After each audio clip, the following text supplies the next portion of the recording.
창세기 41장 14절부터 24절까지 말씀 우리 한 목소리로 합독하도록 하겠습니다.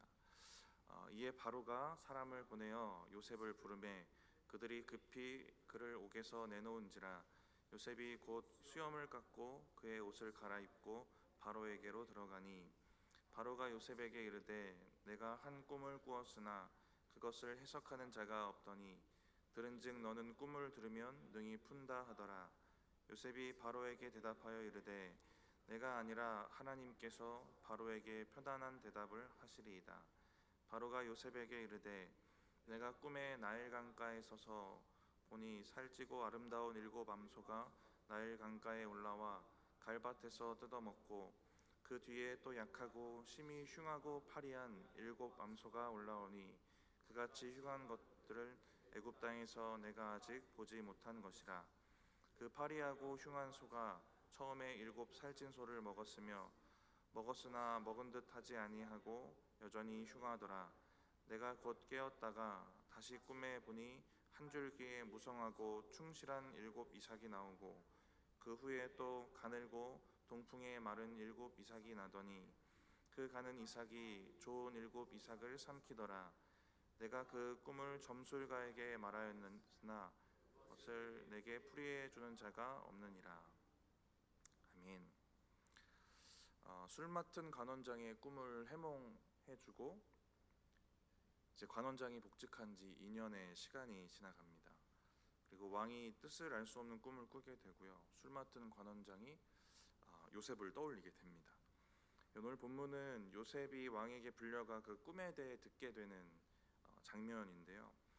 이 사건을 계기로 요셉이 총리가 됩니다. 오늘 본문은 그 반전의 시작점입니다. 13년의 고통을 잘 견뎠더니 총리가 되었다. 이게 궁극적인 결론은 아니다라는 것은 잘 아실 텐데요. 자녀가 요셉처럼 되기를 기도하는 분들이 가끔 있었던 것 같아요. 예전에도.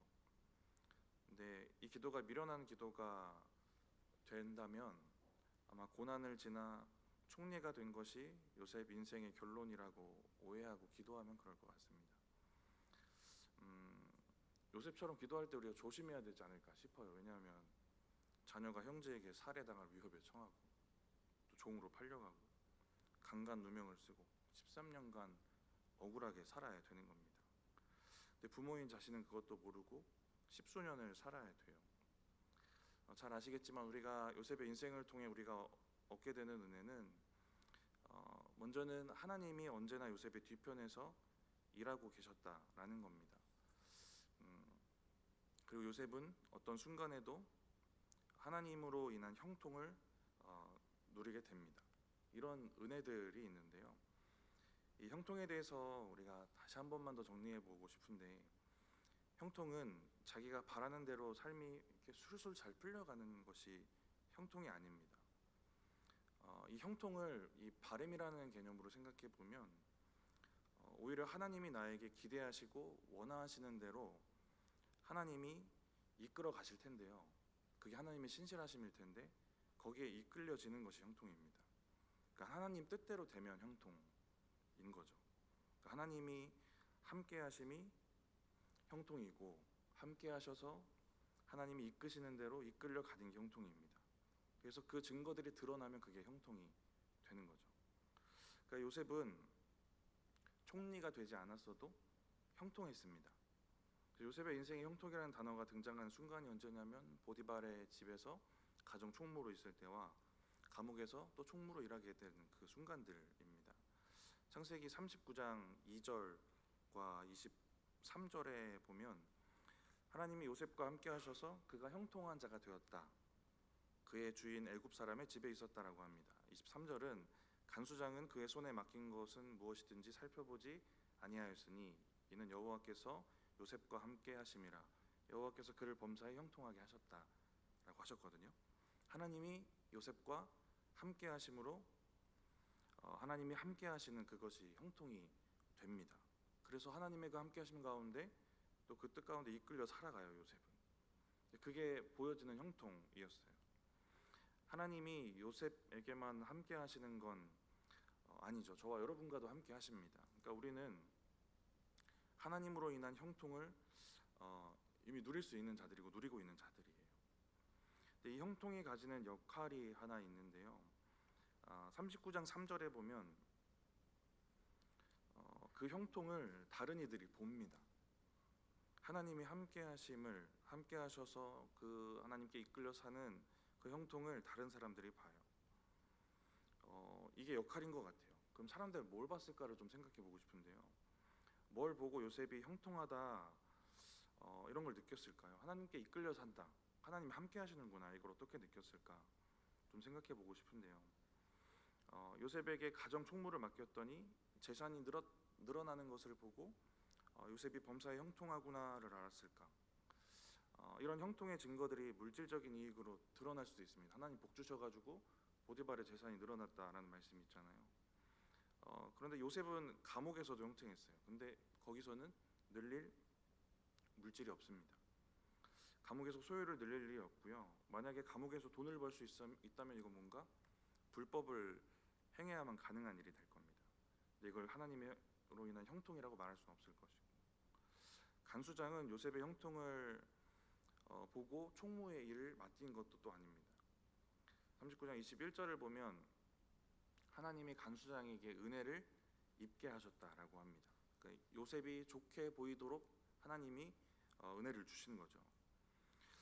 그렇게 총무가 되고 그러고 나서 간수장이 요셉의 인생을 통해 본 형통은 무엇일까? 어디서 요셉의 형통을 보았을까? 하나님이 함께 하시고 그 이끌려 살아가는 삶을 어떻게 보았을까를 좀 생각해 보면, 간수장이었을 때의 그 결론 지점과 또 보디발의 집안 총무였을 때 그 결론 지점을 좀 보면 좋을 것 같은데요. 39장 23절과 6절 말씀이거든요. 간수장은 그의 손에 맡긴 것을 무엇이든지 살펴보지 아니하였으니 이는 여호와께서 요셉과 함께 하심이라. 여호와께서 그를 범사에 형통하게 하셨더라이고요.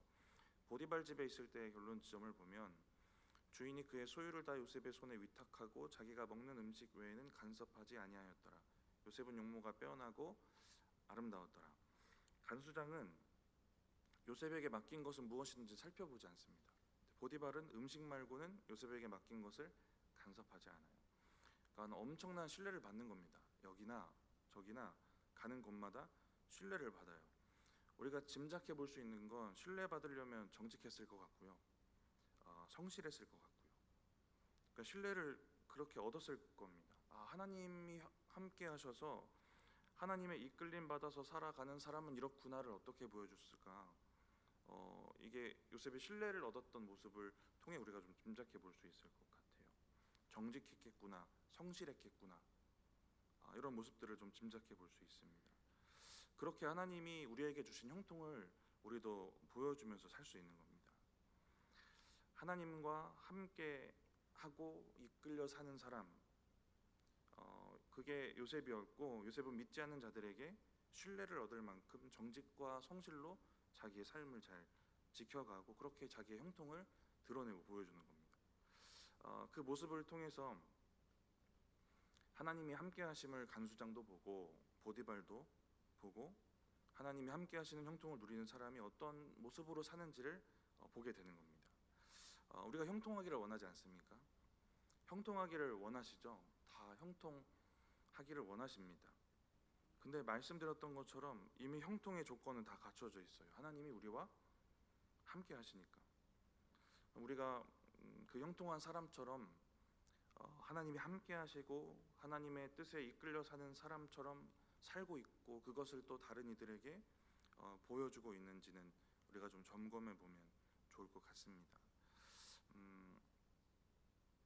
요셉의 삶을 통해 하나님께서 말씀하시는 형통은 하나님의 뜻대로 그의 인생이 이끌려져 가는 것, 그래서 하나님의 계획대로 쓰임받는 삶을 사는 겁니다.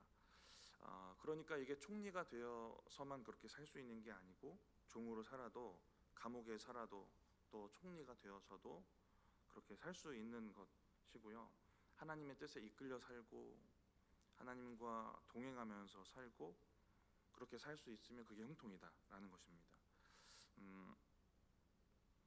하나님의 계획대로 쓰임 받는 것, 이거 말고 우리가 다른 형통을 찾을 때도 있는데요.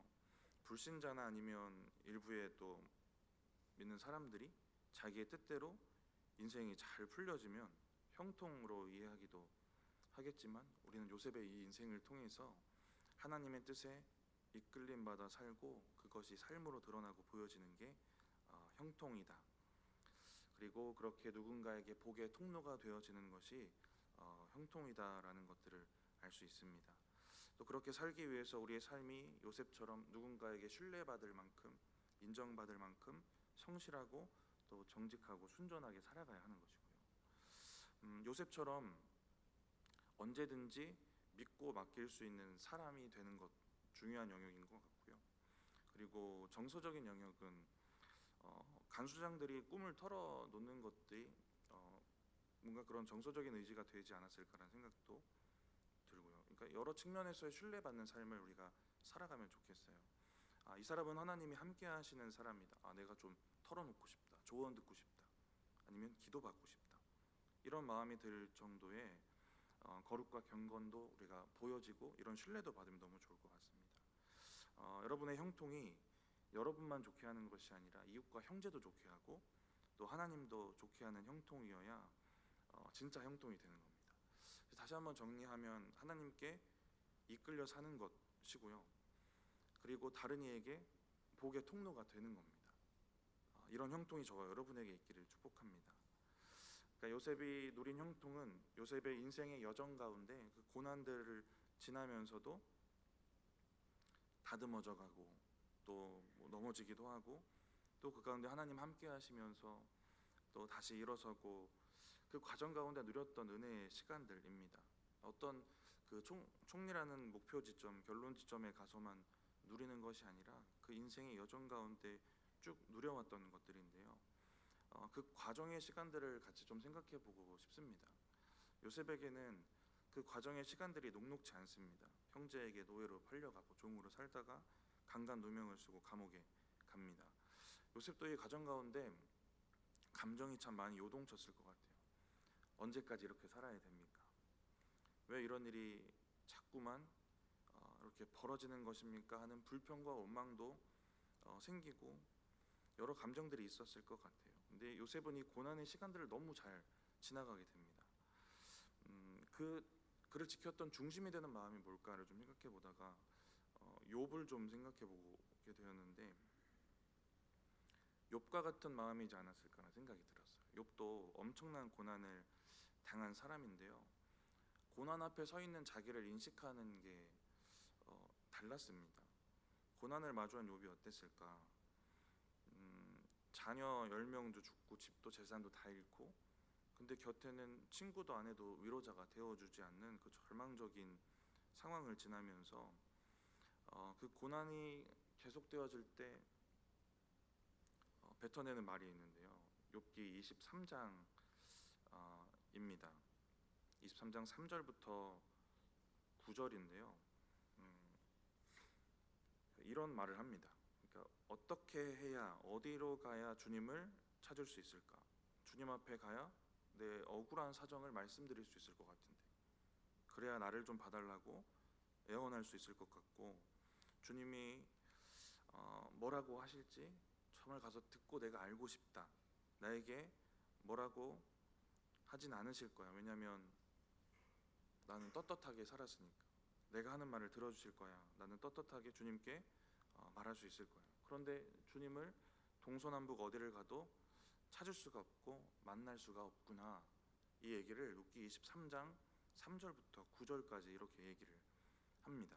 욥은 자기 고난의 문제를 하나님께 가져가서 답을 듣고 싶어 해요. 왜 이런 시련이 왔습니까? 왜입니까? 또 언제입니까? 이런 대답을 듣고 싶어 합니다. 그러면서도 한편으로 이해되지 않는 마음도 있고요. 그러면서 하나님을 찾을 수가 없어서 답답한 마음도 있습니다. 고난에 대한 시원한 답을 아직 듣지를 못해요. 그래서 9절 말씀은 주님을 내가 만날 수도 없고 배울 수도 없구나, 이렇게 끝이 나거든요. 근데 이어지는 고백에서 여러분 잘 아시는 고백을 해요. 23장 10절부터 12절인데요. 제가 한번 읽어드리겠습니다. 그러나 내가 가는 길을 그가 아시나니 그가 나를 단련하신 후에는 내가 순금같이 되어 나오리라. 내 발이 그의 걸음을 바로 따랐으며 내가 그의 길을 지켜 치우치지 아니하였고 내가 그의 입술의 명령을 어기지 아니하고 정한 음식보다 그의 입의 말씀을 귀히 여겼도다입니다. 10절 그러나 이렇게 시작이 되는데요. 하나님 왜입니까? 언제입니까? 하나님 앞에 고난의 문제를 가져갔고 하나님께 시원한 답을 듣지도 못했는데요. 여전히 고난이 욥을 휩싸고 있고 마음도 무너지고 괴롭고 외로운 싸움은 계속되고 있는데 욥이 그러나 하면서 고백하는 게 여러분 잘 아시는 그 10절 말씀이에요. 그러나 내가 가는 길을 그가 아시나니 그가 나를 단련하신 후에는 나를 순금처럼 정금처럼 하실 것이다 라는 고백입니다. 그가 나를 단련하신 후에는 내가 이 단련의 시간, 고난의 시간 지나고 나면 하나님이 가져가셨던 내 재산을 회복시킬 것이다. 가져가셨던 자녀를 되돌려 주실 것이다. 내가 받았던 모욕적인 말들을 갚아주실 것이다.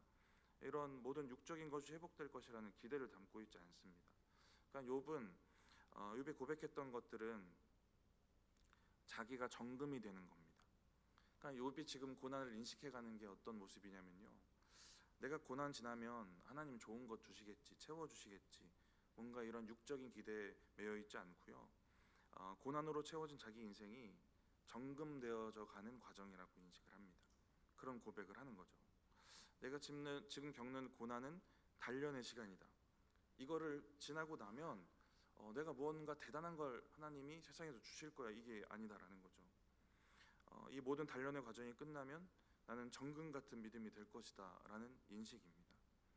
요셉도 생각해 보면 욥처럼 자기 인생의 고난을 통해서 자기를 정금처럼 만들어가는 시간으로 삼습니다. 입술로 고백하지 않았지만 그 요셉의 인생 자체가 그래요. 결론이 정금 같은 믿음을 가지게 됩니다.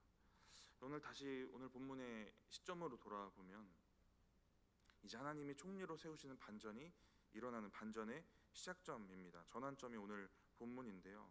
그 요셉이 결국 총리가 됩니다. 요셉의 인생의 굴곡을 보면서 이 믿음이 정말 정금처럼 단련되고 있구나라고 느낄 수 있는 부분이 어디냐면 총리가 되었을 때 요셉의 믿음이 여전히 괜찮았다라는 그 부분입니다. 우리가 신앙을 가지고 살 때 잘 안 될 때 어려울 때도 신앙의 위기라고 말하지만 잘 될 때도 위기가 되는 겁니다. 그러면 하나님께서 총리로 높으셨을 때 요셉에게는 믿음의 위기가 될 수도 있어요. 믿음이 변화할 수도 있는 위기를 마주하는 건데요. 그렇지 않았던 요셉의 모습을 우리가 알 수 있습니다. 요셉은 고난 많은 자기 인생을 그 믿음이 정금처럼 되어져가는 과정으로 삼았던 겁니다. 그래서 처지가 미천에서 생기는 믿음의 위기, 처지가 너무 높아져가지고 생기는 믿음의 위기도 큰 요동 없이 잘 이겨내게 되는 겁니다. 우리가 욥의 고백을 통해 알고 있는 것처럼 단련의 시간을 지나서 정금 같은 믿음 되는 겁니다. 그러니까 하나님의 때가 이르기까지 우리가 하나님이 우리를 세상적으로 형통하게 하실 것만 바라보면서 사는 것이 아니라 하나님의 뜻대로 이끌림 받아서 살면서 그런 형통을 누리고 또 누군가에게는 복의 통로가 되고 그러면서도 나에게 외적인 고난이 찾아오던 말던 그 가운데 나는 정금 같은 믿음이 되어져 가는 겁니다. 그렇게 사는 인생이 녹록지 않고 어렵기도 하고 고난이 와도 그 과정을 정금같이 만들어가는 과정이다. 이러한 절대적인 인식을 가지고 사는 거죠. 우리가 그 과정을 통해 우리의 인생도 더욱더 정금 같은 믿음이 되고 하나님과 더 깊은 교제를 누리고 이런 영적인 복과 성장을 또 바라보면 좋을 것 같습니다. 그래서 요셉의 인생을 보면 요셉이 형통을 누리고 정금이 되어가는 이 과정을 통해서 믿음이 점점 단단해져 갔던 것 같은데요. 어떤 믿음으로 좋아졌고 단단해져 갔을까를 좀 생각해 보려고 합니다. 정금 같은 믿음을 만들어가는 그 시간 가운데 어떤 믿음이 어떻게 잘 다듬어져 갔을까? 첫 번째는 높을 때나 낮을 때나 변하지 않고 겸손하게 하나님을 잊지 않는 믿음으로 준비됩니다. 오늘 본문인데요. 15, 16절 우리 같이 한번 읽어보시겠습니다. 15, 16절입니다. 바로가 요셉에게 이르되 내가 한 꿈을 꾸었으나 그것을 해석하는 자가 없더니 들은즉 너는 꿈을 들으면 능히 푼다 하더라. 요셉이 바로에게 대답하여 이르되 내가 아니라 하나님께서 바로에게 편안한 대답을 하시리이다. 꿈을 풀어주시는 분은 하나님입니다. 내가 아닙니다. 나의 능력이 아닙니다. 라고 고백을 해요. 하나님을 내세우고 하나님을 높이게 됩니다. 근데 종의 입장에서 감옥에서 살다가 왕에게 불려졌으면 이건 기회죠. 나를 더 드러내고 나를 더 좋은 사람, 비싼 사람, 가치 있는 사람으로 말하고 싶을 그런 상황이거든요. 네, 제가 예전에 간수장의 꿈을 풀어준 바로 그 사람이 접니다. 이럴 수도 있다는 거죠. 근데 요셉은 자기에게 집중되는 관심을 하나님께로 돌리게 됩니다. 감옥에서 꿈 해석할 때도 그랬고요. 이렇게 요셉은 이런 믿음들을 잘 훈련해 갑니다. 낮을 때나 높을 때나 교만하지 않고 하나님을 높이고 겸손하게 하나님을 잊지 않고 살아가는 그런 믿음이 됩니다. 두 번째는 선을 행하면서 살아요. 낮을 때도 그렇고요, 높을 때도 그렇고 처지가 어떻든지 선을 행하는 믿음을 잘 만들어 갑니다. 인간의 죄성은 상황과 환경이 주어지면 더 크게 발동해요. 그러니까 우리가 죄 안 짓고 살 수 있는 한 가지 이유는 이 나라에 법이 있어서 그렇습니다. 법 없고 통제가 없고 우리가 죄 지어도 된다라는 모든 조건이 다 주어지면 우리는 어떤 죄라도 범할 수 있는 그 죄성이 있는 거죠. 요셉에게 총리라는 힘과 권력은 이제 믿음대로 안 살고 감정대로 살고 내 맘대로 살고 할 수 있는 상황과 환경이 주어진 겁니다. 모든 것을 할 수 있을 힘과 권력이 생겼기 때문에 믿음대로 안 하고 감정대로 할 수 있는 그런 위기의 순간이고요. 죄성을 발휘하기 너무 좋은 조건들을 이제 갖추게 되는 겁니다. 그러니까 총리로 높아졌을 때 요셉은 그동안의 억울함을 해소할 수 있는, 자기를 억울하게 만든 자들에게 복수할 수 있는 상황이 주어졌어요. 그만큼의 권력과 힘이 생깁니다. 이 모든 것을 할 수 있는 조건이 주어졌는데요. 높아져도 복수하지 않고요, 오히려 선을 베풀고 용서하는 삶을 요셉이 살아가게 되는 겁니다.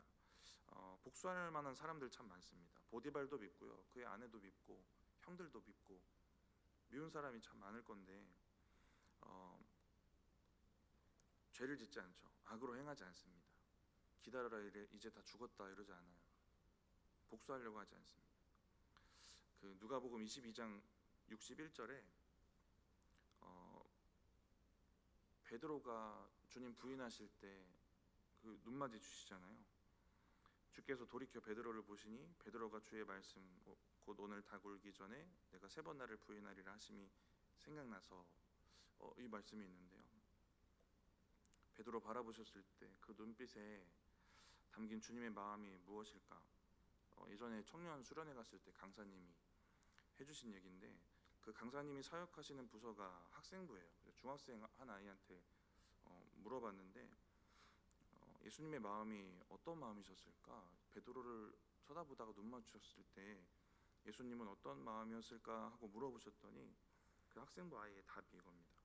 베드로, 너 이제 뒤졌다. 너 이제 3일 있다 부활하고 보자. 이런 답이래요. 그러니까 인간의 생각, 죄성은 이렇습니다. 지금 상황은 안 되면, 상황이 안 되니까 어쩔 수 없는 거고요, 상황만 되면 쉽게 복수를 생각해요. 이 아이도 예수님 얘기 너무 즐겁게 들었으니까 지금 예수님 십자가 지셔야 될 때지 지금 상황이 안 되네, 그럼 나중에 부활하셔서 상황이 되면 복수의 마음 품으시겠구나, 이런 생각들을 하는 겁니다. 예수님 높아졌다고 당연히 복수 안 하셨고, 요셉도 높아졌을 때 그런 믿음의 위기 겪지 않습니다. 미천할 때나 높아졌을 때나 선으로 행하며 살고 있어요. 요셉 자신도 알 수 없는 그 타이밍에 진짜 벼랑간 총리가 되는 거거든요. 우리는 전체적인 스토리 다 알고 있어서 이때쯤 되겠구나, 지금이다, 반전이다, 또 다 들어서 이제 감동도 줄어들었잖아요. 근데 요셉은 진짜 갑자기거든요, 벼랑간에. 근데 그것이 요셉의 인생에, 그 신앙에 또 성품에 위기를 가져오지 않는 겁니다. 그러니까 뭔가 다듬어지고 단련되었던 그 시간들을 잘 지나고 있는 거죠. 요셉은 요셉의 고난 많은 인생을 통해서 여러 굴곡을 지나다가 이제 뭐든 할 수 있는 위치에 서서도 선하게 행동하는 그 정금 같은 믿음 준비해 나아간 겁니다. 요셉이 그렇게 잘 준비되었던 과정들 가운데 또 세 번째로 생각해 보고 싶은 건 주님을 신뢰하는 믿음입니다. 어딜 가나 신뢰받는 인생을 살더라고요. 사람들은 요셉을 계속 신뢰합니다. 엄청 신뢰받는 인생을 살아요. 요셉은 인생을 통해서 하나님을 향한 신뢰를 또 계속 배워갔던 것 같고요. 처지와 환경을 넘어서 하나님을 신뢰합니다. 그가 겪은 고난의 무게만큼 하나님을 향한 신뢰도 더 깊어졌을 거예요. 요셉은 하나님을 신뢰하고요. 요셉은 사람들에게 신뢰받는 자가 되어서 은혜의 통로가 되는 건데요. 참 귀한 모습이다라는 생각이 들고요. 앞서 말씀드린 형통의 개념과도 통하는 의미입니다. 하나님과 함께하고 하나님의 뜻에 이끌려서 사는 것이 형통이고, 그렇게 복의 통로가 되는 것이 형통인데, 하나님과 함께 살면서 또 하나님을 향한 신뢰가 깊어졌을 것이고, 또 요셉은 자기의 형통을 통해 누군가에게 복의 통로가 되는 삶을 살았는데, 그렇게 살 수 있었던 구체적인 이유는 말씀드렸지만 신뢰받을 만한 사람이었기 때문에 그렇습니다. 한 부부가 있는데 아내가 남편을 나무라고 불러요. 그러니까 정서적 지지가 되는 것 같습니다. 그만큼 신뢰할 수 있는 사람이다라고 해서 그렇게 별명을 붙였는데, 그 남편의 장모님도 그 남편에게 이런 고마움을 전한다고 해요. 결혼하고 딸 표정이 좋아졌다고, 뭔가 평안해지고 또 믿을 만한 사람이 되어준 것 같다라는 얘기를 하십니다. 네, 제 얘긴데요. 네. 제 얘기입니다. 저도 인생의 굴곡이 저도 있고, 그래서 하나님을 향한 신뢰가 엄청 깊거든요. 근데 이 신뢰가 또 어떻게 드러나나 봤더니 또 누군가에게 신뢰받을 만한 사람이 되는 겁니다. 이게 저의 형통의 결과이고 하나님 신뢰했던 결과이기도 해요. 아들 유리도 저를 신뢰합니다. 혼자 못하는 것들이 가끔 있거든요.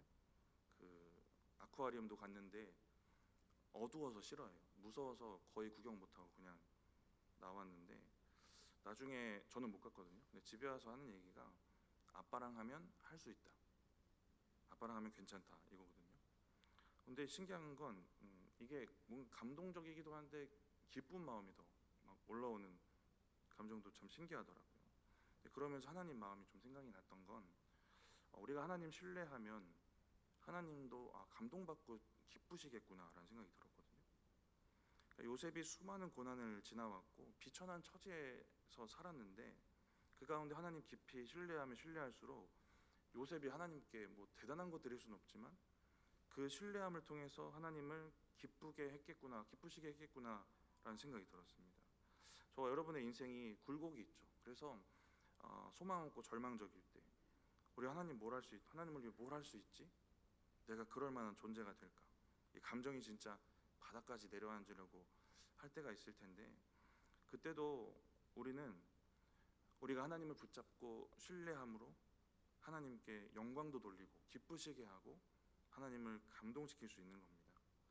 저와 여러분의 인생에도 상황과 환경을 넘어서 주님을 더 신뢰하는 그 믿음이 잘 준비되어 가셨으면 좋겠고요. 또 누군가에게 신뢰받을 사람 되셔서 은혜의 통로도 되시기를 바랍니다. 네 번째는 주님을 찾는 일, 주님과 교제하는 그 믿음이 준비되어졌던 것 같아요. 직접 교제를 요셉이 하나님과 이렇게 했다라는 장면은 없지만 분명히 교제가 있었을 것 같아요. 왜냐하면 하나님과의 이런 밀접한 교제가 없이 13년의 이런 고난을 못 견뎠을 것 같아요. 요셉이 고난을 만났지만 있는 자리에서 막 인정받기도 해요. 막 있는 자리마다 잘 되기도 하는데 그게 또 꺾입니다. 그러면 절망이 2배가 되고 할 텐데 정말 멘탈이 무너질 만한데요. 요셉의 이야기 속에서 요셉이 막 멘탈이 무너지고 그런 장면이 없어요. 하나님과의 개인적인 교제가 분명히 있었을 것 같고요. 하나님이 요셉에게 나타나셔서 또 위로하시고 힘도 주셨을 것이고 또 말씀도 주셨을 것입니다. 하나님을 찾고 하나님과 교제하는 것이 그 고난의 여정 가운데 요셉에게 계속되었고 훈련되어져 갔을 것입니다.